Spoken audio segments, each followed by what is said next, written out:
So friends, we already know Donald Trump is always pushing the lawless envelope.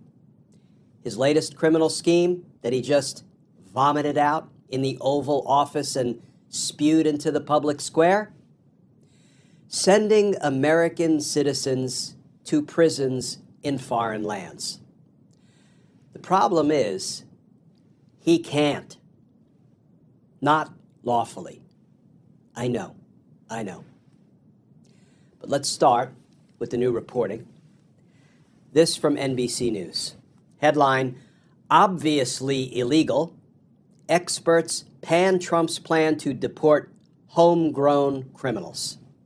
If an immigrant who the government claims is a gang member can be deported to El Salvador without any due process rights, then why not a U.S. citizen? That was the nightmarish scenario immigration advocates and constitutional law experts were considering on Monday after President Donald Trump again pushed the provocative plan to deport U.S. citizens who have been convicted of unspecified crimes.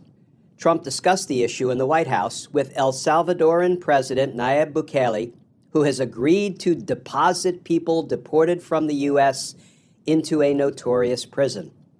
This from Trump, quote, "We always have to obey the laws, but we also have homegrown criminals that push people into subways, that hit elderly ladies on the back of the head with a baseball bat when they're not even looking, that are absolute monsters." Trump told reporters, "I'd like to include them." Last week, White House Press Secretary Caroline Leavitt said Trump was interested in deporting heinous violent criminals who are U.S. citizens to El Salvador if there's a legal pathway to do that. During Monday's White House meeting, Trump said that Attorney General Pam Bondi is studying the law. Quote, "It is pretty obviously illegal and unconstitutional," said Ilya Soman, a professor at George Mason University's Antonin Scalia Law School. Immigration law that gives the government the authority to deport people simply does not apply to U.S. citizens, noted Emma Winger, a lawyer at the American Immigration Council, a nonprofit advocacy group. Anthony Kreis, a professor at Georgia State University College of Law, noted that the British policy of removing certain alleged criminals from colonies to be put on trial elsewhere was one of the grievances during the lead-up to the American Revolution. Quote, "I can't see how exiling someone is permissible as part of the bundle of rights that are fundamental to citizenship. Doubly so if the effort to house American citizens overseas means turning a person over to a foreign authority," he said. David Beyer, an immigration expert at the libertarian Cato Institute, said Trump's remarks show how absolutely critical it is for the courts to put an immediate stop to this extrajudicial imprisonment by foreign proxy. Quote, "U.S. citizens may not be deported to imprisonment abroad. There is no authority for that in any U.S. law," he added. So friends, expert after expert and scholar after scholar make it crystal clear. You can't deport American citizens to foreign prisons. So, Attorney General Bondi, I know Donald Trump tells us that you're studying the law, but you might as well just go ahead and close that law book you're studying from. It's illegal. Now, I know what you're thinking, friends.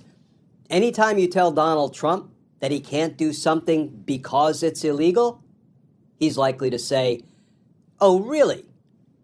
Hold my Big Mac." So, friends, we know that the litigation in the Abrego Garcia wrongful deportation case is ongoing, and we know it will inevitably make its way back up to the Supreme Court. You may recall the first Supreme Court opinion in the case, although it was 9-0, was pretty mealy-mouthed, right?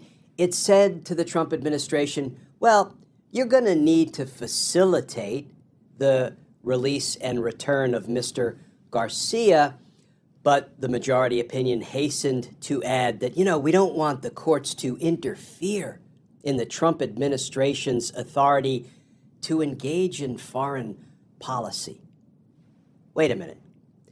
They unconstitutionally and unlawfully snatched up Mr. Garcia, stuffed him on a plane, and deported him to El Salvador, precisely where a judge had ordered the United States may not deport Mr. Garcia to. And all they have to do is send a plane there, tell the El Salvadoran president who we are paying to house Garcia, so we are, by extension, imprisoning Garcia down there because we're paying for it. We just have to say, give us Garcia back.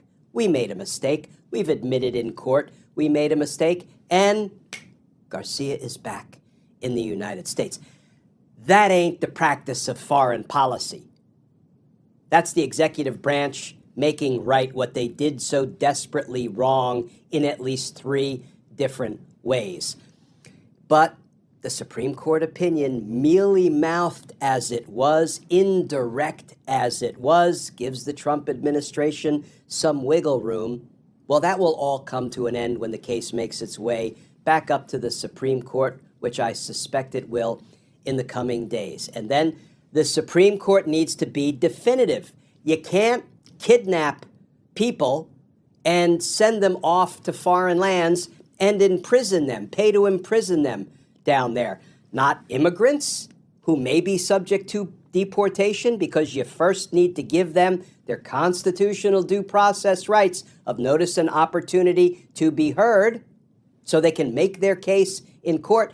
And if a judge orders that they are subject to deportation, then they can be deported. And certainly not American citizens. That would be illegal, unlawful, unconstitutional if you tried to do that. And the Supreme Court better put its judicial foot down.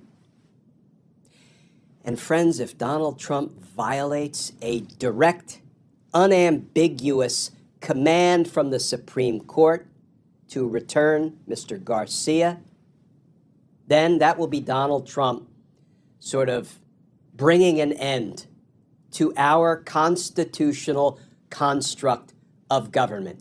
And then the only thing left to do, impeach and remove.